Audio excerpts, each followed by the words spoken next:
church. Lord. So my job is not hard. I just need to say what thus saith the Lord. And Amen. All right. I thank Reverend Ryan for inviting me. It's actually been a long time since I've been over here. Many years ago, me and Pastor Lewis came over here for a service. At that time, we used to have a service around Thanksgiving. Amen. Amen. And it was a community worship. That's right. We had it at Gethsemane Gardens, now G Garden. Yes. You got to get Marvin with this thing, you know. So when I came in here today, I said, okay, I remember this church, and I forgot it was sat back off the road. Yeah. So I actually passed it the first time. I said, no, I know it's right around, like she said, like Sister Percival said, it's right around the corner from her house. Yeah. So when I saw her subdivision, I said, I went too far. So I knew where I was. But I thank God for the opportunity to stand before you and tell you what God has said to me for this particular occasion. I'm the minister of Christian Ed at Zion, and I wear a lot of hats. I consider myself actually like an assistant pastor. And I was the interim pastor at Zion for like 2 years. Amen. And that let me know that that's a hat that if I never wore it, I would not miss it.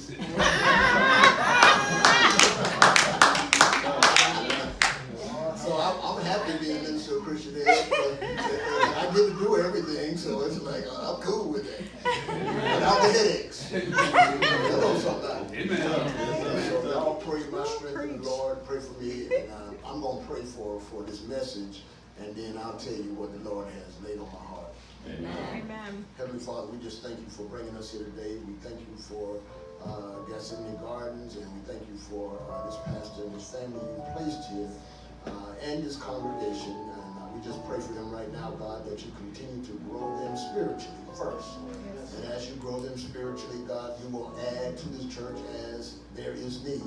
And so we just pray that you get the glory out of everything that goes on here, and you get the glory out of those who come in and those who go out.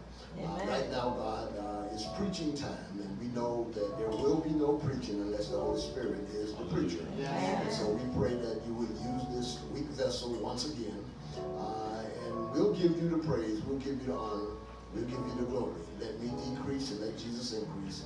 In the precious name of Jesus, we pray. Amen. Amen. And I have to acknowledge First Lady Suzanne and First Son Ellis. All right, I see that's a new terminology for me. You know, he's been with y'all a while. You know, I'm just seeing this. And so it's a blessing. It's a blessing. God gave you a pastor after his own heart. And so y'all need to appreciate him as he follows the Lord. I know he follows the Lord, and that might have got him in trouble a few times.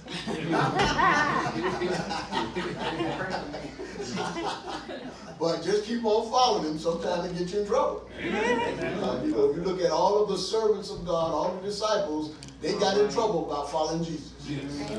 But then God gave them rich and great blessings, and they went on to heaven joyously. So we have to understand that it's not just about the earth. Eternal life actually starts now. Amen. You don't have to die for eternal life to start. Once you accept the Lord Jesus Christ, your eternal life's already started. Amen. That's kind of what I want to talk about in Psalm 88. If you want to turn to it, there's a psalm there, and it's very interesting. It's actually not a psalm of David. It's actually a psalm by the sons of Korah, particularly Heman, the Ezrahite. And he is depressed, to say the least about this dude. I mean, when I hear his prayer, I'm like, this brother is at the depths of life, and the brink of death, and he's complaining about it. And so I want to read a couple of verses into your hearing. First of all, verse 1 says, O Lord God, my salvation, I have cried day and night before thee. And then verse 13 says, but unto thee have I cried, O Lord, and in the morning shall my prayer prevent thee. You may be seated in the presence of the Lord. I encourage you to read the whole chapter when you get a chance, or this whole division of Psalm. Actually, there's no chapters in Psalm. It's divisions. And I encourage you to read that because anytime you feel like you got it rough, read Psalm 88. And it might encourage you just to know that it ain't that bad for you. I used to read the book of Job every time I thought I had it bad. And once I read chapter 1, actually, I come away feeling like, God, you've been good. No matter what I'm going through, I come out just from chapter 1. Now, if you read on through, it gets worse. And so, but chapter 1 is enough to say, hey, God been good to me. I understand there's a church theme of turning over a new leaf. And so I chose for a title here, Turn It Over to Jesus. Turn it over to Jesus. If I look at all 150 Psalms, this is probably the saddest one of them all. No doubt it's the saddest, and the very words of the Psalm are literally heartbreaking. When we really look at what's before us here, this man is literally wanting to discontinue life. As a matter of fact, he wants to die, and I suppose verse 15 would probably be a key verse to look at when you really understand the depths of his soul and what he really feels like. And I'm going to go get that on my device here. I'm trying to be technologically savvy, like the young people. But in verse 15 it says, I am afflicted and ready to die. From my youth up, while I suffer thy terrors, I am distracted. And so, I don't know about you, but it sounds like he's been suffering since he was a youth. That's a long time, y'all. That's like your whole life. Because as a youth, that's when you're just figuring things out about life. And imagine getting stricken with leprosy at a young age and having to live life like that. And so if you don't know anything about leprosy, it's a dreadful disease.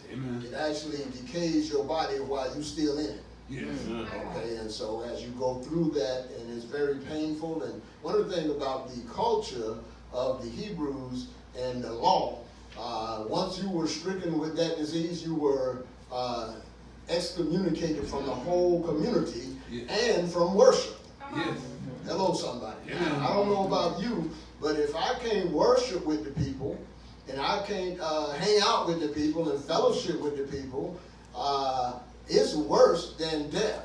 Because if you try to live in this world without the community of the church, it is a very, very hard world. And so it makes any kind of condition you have twice as hard because of not being able to fellowship with other believers. And the attitude of people toward him was, we don't want to go around him because he's unclean. That's right. You have been, according to the law, declared unclean.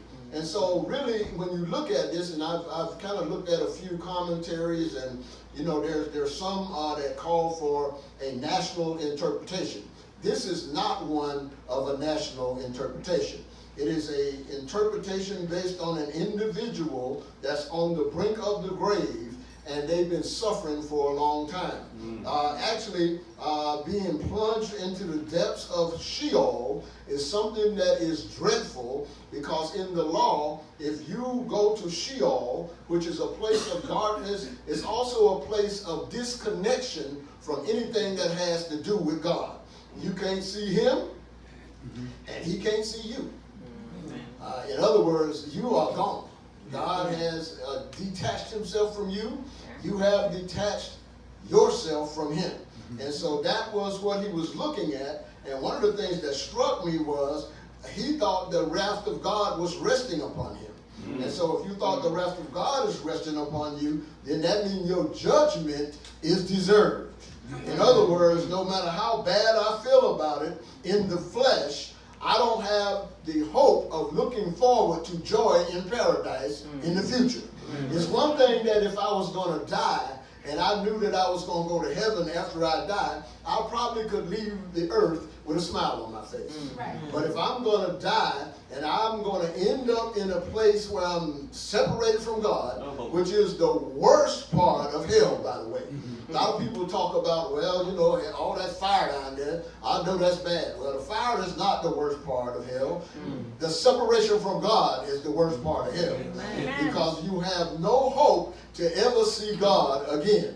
And so that's what he was looking at. And so as we look at this psalm and as we understand what's going on, and we understand the culture around ancient Israel, Hebrews 2:13 says, and again, I will put my trust in him, and again, behold, me and the children whom God has given me. Since then, the children have partaken of flesh and blood. He also likewise himself partook of the same, and through death, that he might destroy him who had the power of death, that is the devil. So no matter what you're going through or what you're experiencing in the flesh, Jesus already felt it.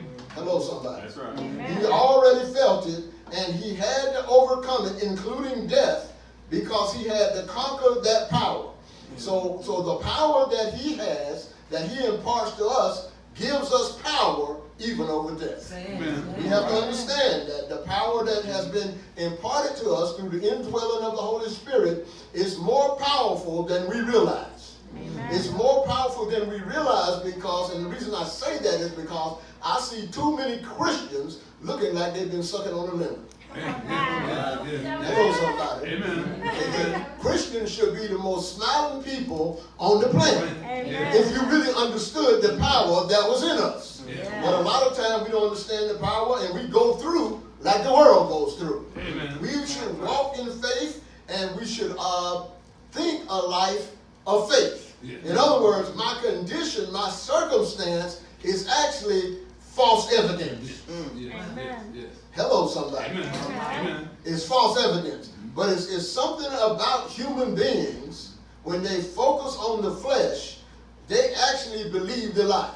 Amen. And so when you begin to believe the lie, you begin to go through and suffer just like people in the world. Yes. It's no difference. The thing we have that sets us apart is that spirit that God has placed within us. Amen. That spirit that God has placed within us, which is indwelling us, is there all the time. Yes. Amen. And no matter what you do, y'all got quiet on me. Amen.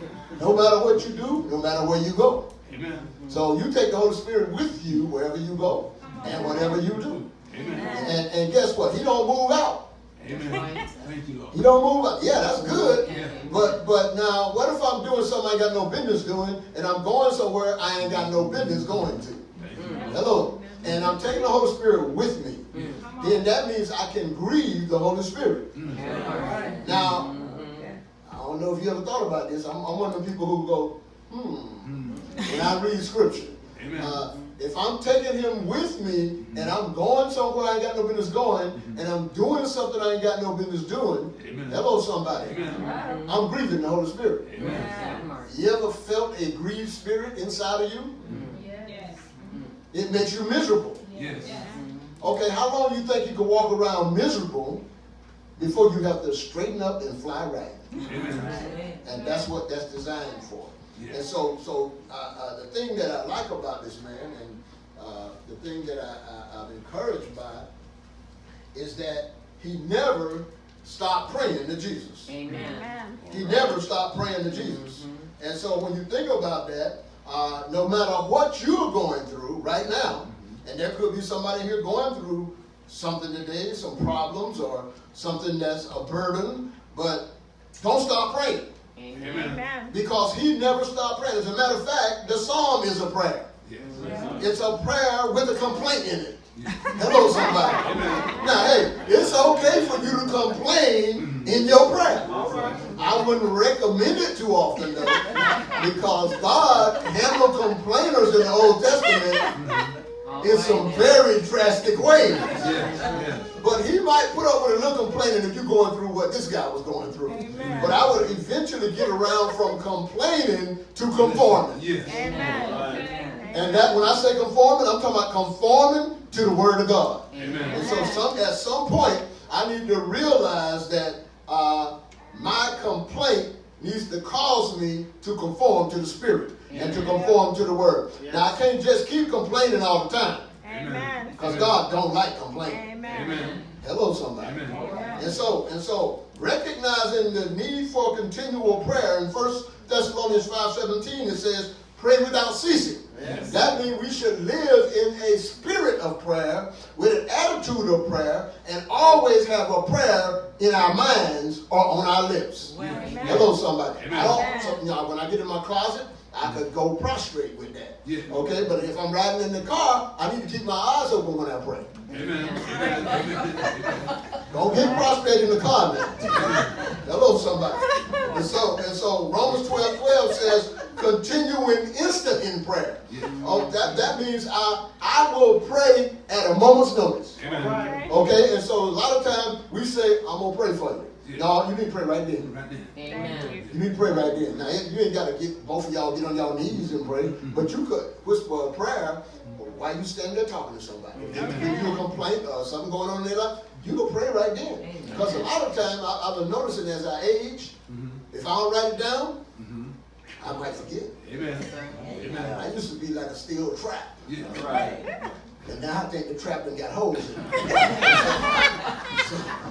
So ain't no problem. You gotta adjust and adapt. That's what it's all about.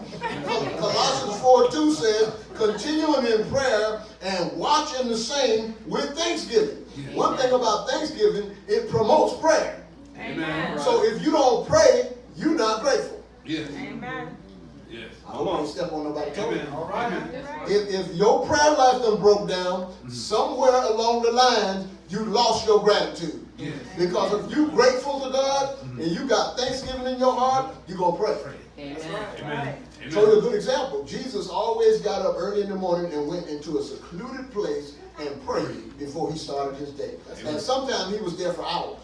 Yes. Now, I used to think, because I read a book by a guy named E.M. Bounds, and he used to pray like 6 hours before he started his day.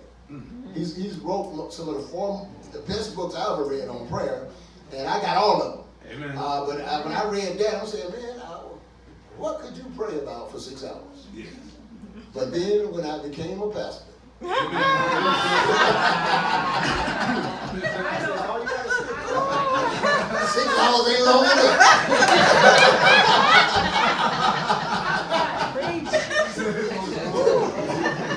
It ain't long enough to pray.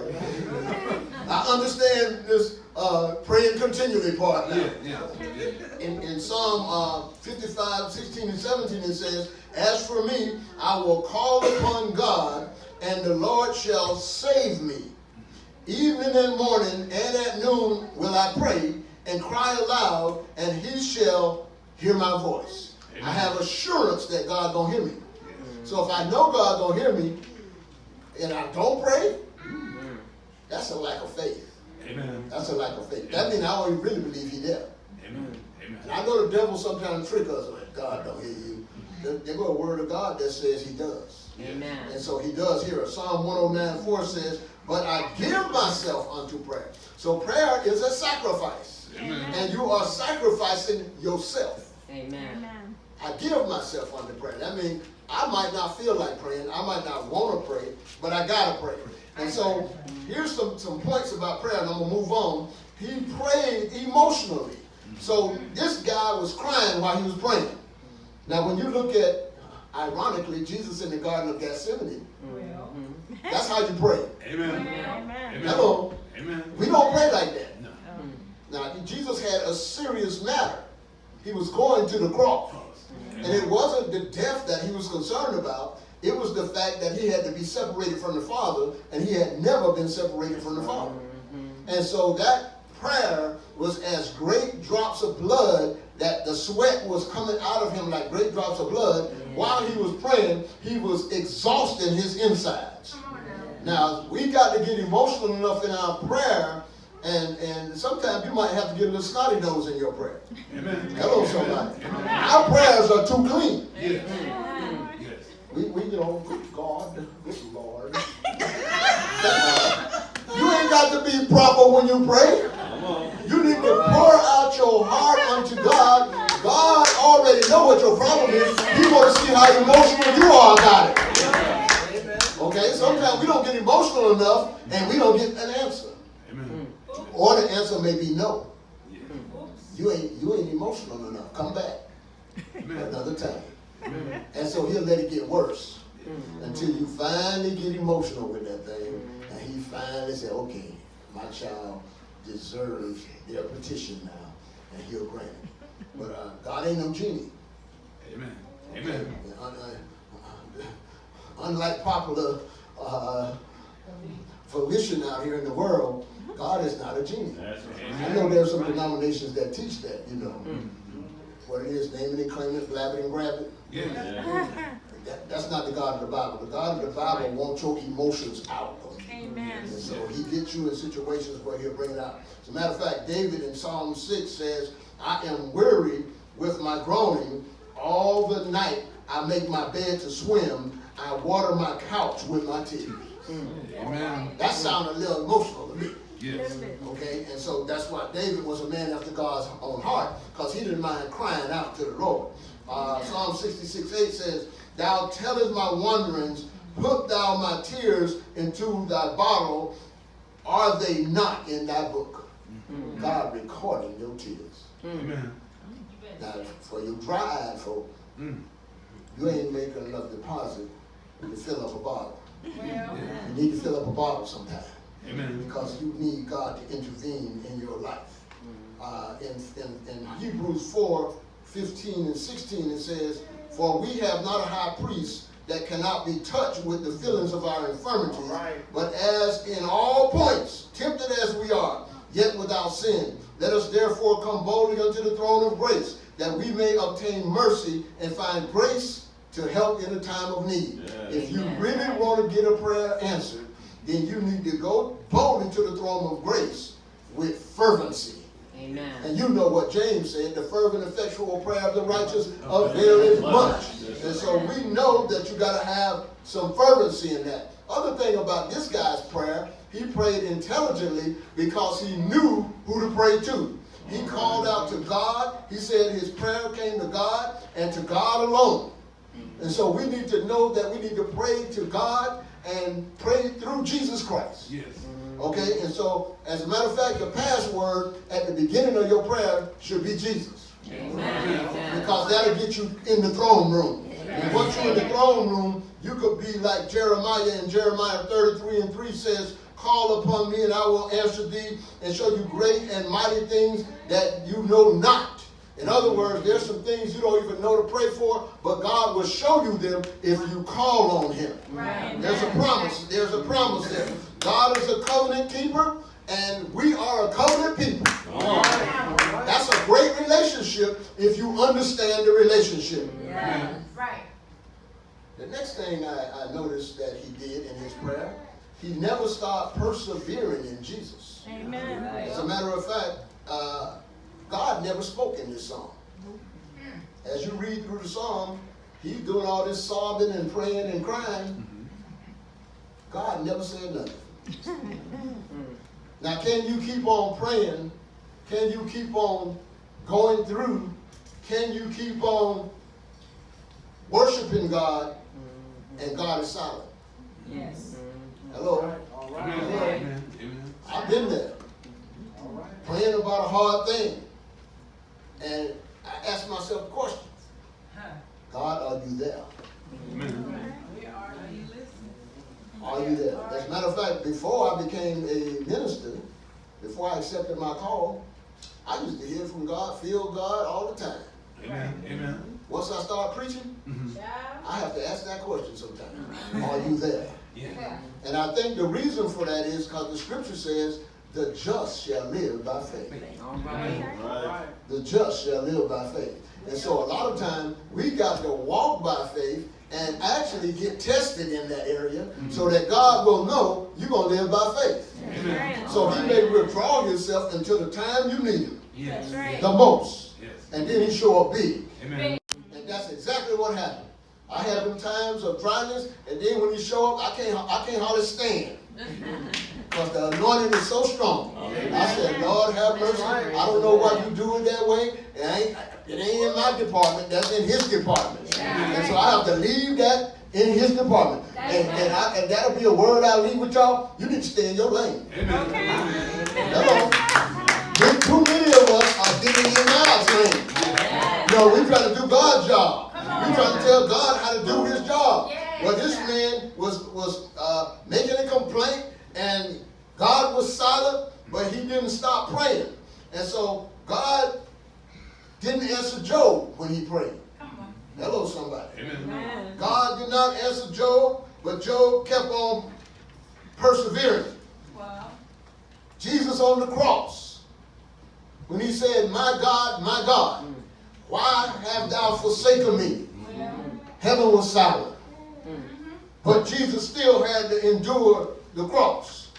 And so, at the very end is where we heard from the Father. At the very end. But Jesus felt forsaken. So it's not if his son felt forsaken. All right. Who are you? Amen. And who am I? All right. Not to feel forsaken sometimes. Every now and then. We need to feel forsaken. But we still need to persevere. Forsaken, but persevering. Feel left out, but persevering. Feel lost, but persevering. Feel like nobody's on the other end of the phone, but persevering. We just got to persevere. You got to have a spirit and a mindset of perseverance. Because I'm not going through leprosy. Right. Hello, somebody. Right. I got a wife at home suffering right now with cancer, and the cancer's gone, but she's suffering with chemo now. Hello, somebody. Cancer was bad enough, but now we're dealing with chemo. I'm saying, when, Lord, will it end? But guess what I have to tell them? You got to persevere. Because I'm persevering, you got to persevere. And so we're going through this thing together. But our duty is not to question God, but to conform to God. And when we learn how to conform, we'll understand like Isaiah did when he said, for my thoughts are not your thoughts. Neither are your ways my ways, saith the Lord. For as the heavens are higher than the earth, so are my ways higher than your ways, and my thoughts higher than your thoughts. Don't try to bring God down to your way of thinking. Hello, somebody. We need to go up to his way of thinking. And if we ever try to do that, we gotta grow. We gotta grow. And so it may seem like it's extreme, just like this man, Heman, felt like I'm going through something real extreme. And it may seem like it's inexplicable because you feel like you are in darkness. Or it may be very humiliating because you feel like you've been driven too low. And it may be too severe because you feel like the wrath of God then came down on you. It may be exhausted because you've been afflicted and the waves are passing over you. But let me tell you today, let me serve notice today, that it's not extreme, but it's light. Hello, somebody. How do I know that? Because 2 Corinthians 4:17 says, for our light affliction, which is but for a moment, worketh in us far more exceeding and eternal weight of glory. And it's not inexplicable, because it's according to the will of God. How do I know that? Because Romans 8:28 says, for we know that all things work together for good to them that love God and to those who are called according to his purpose. And it's not humiliating, but it's elevating. Hello, somebody. How do I know that? Because 2 Corinthians 12:2 says, therefore I take pleasure in mine infirmities, in reproaches, in necessities, in persecutions, in distresses, for Christ's sake. For when I am weak, then I am strong. So let the weak say, I'm strong. When you feel like you can't go on, say, I'm strong. When you feel like you're at the end of your rope, say, I'm strong. Because how you speak to the situation can change the situation. It's not severe, but it's gentle. Not anger, but love. 1 John 4:8 says, he that loveth not knoweth not God, for God is love. God is love. God is love. It may look like hate sometimes. It may look like vengeance sometimes. It's always love. When you whoop your child, and I know that's illegal nowadays, but I read in the Bible where it says, if you beat him, he won't die. I believe in that still. I still got a woodshed at my house. Kids grown, but I tell them right now, I'll take you to the woodshed and you grown and then moved out of my house. So what I'm trying to tell you, God will do the same thing to you today. God will take you to the woodshed and you got to be able to take it and say, that was in love. That was in love. And so, finally, one thing that probably is my best part of this man is in verse 1. It's right at the beginning. He never stopped praising Jesus. He never stopped praising Jesus. He never stopped praying. He never stopped persevering. But he never stopped praising Jesus. Amen. Verse 1, he said, the God of my salvation. Amen. Amen. Now, if you saved today, you got a reason to rejoice. Amen. Hello, somebody. The condition really don't matter. That's right. That's right. I'm sure all of us got different circumstances in our life going on right now in this room. Right now. Amen. But that don't matter. Because if you've accepted the Lord Jesus Christ as your personal Savior, you need to rejoice. And be exceedingly glad. And you need to keep on rejoicing. You need to keep on praising. You need to never stop praising. Because no matter how dark the valley, or how deep the trial, or how difficult the way, I got a license, you got a license to praise the Lord. Because I'm saved. Because I'm his child, I got a license to praise the Lord. As a matter of fact, in Luke it says, nevertheless, do not rejoice in this, which is the fact that the devils and the spirits were subject to them.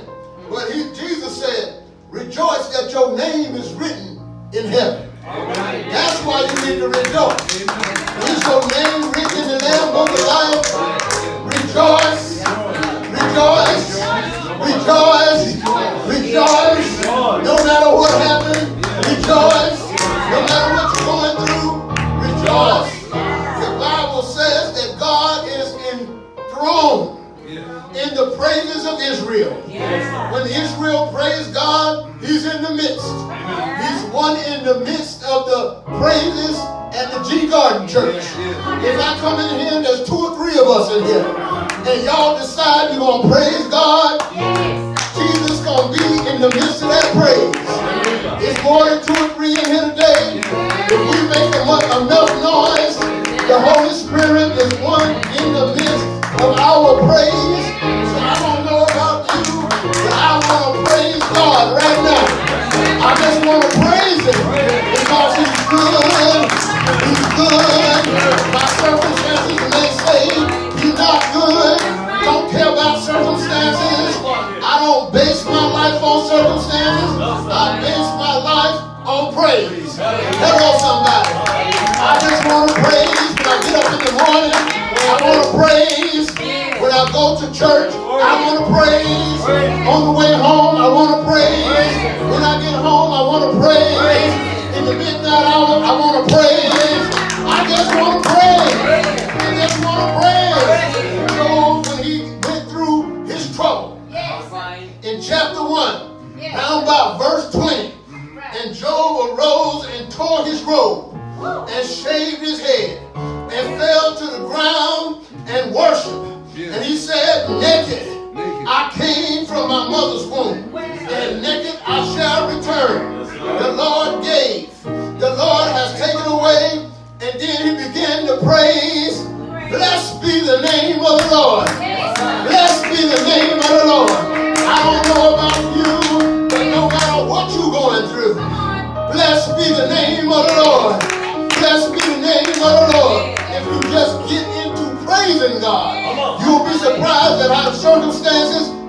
change. Because God said, I got one of them saints that's stuck on praise. And if you a saint that's stuck on praise, the devil get confused.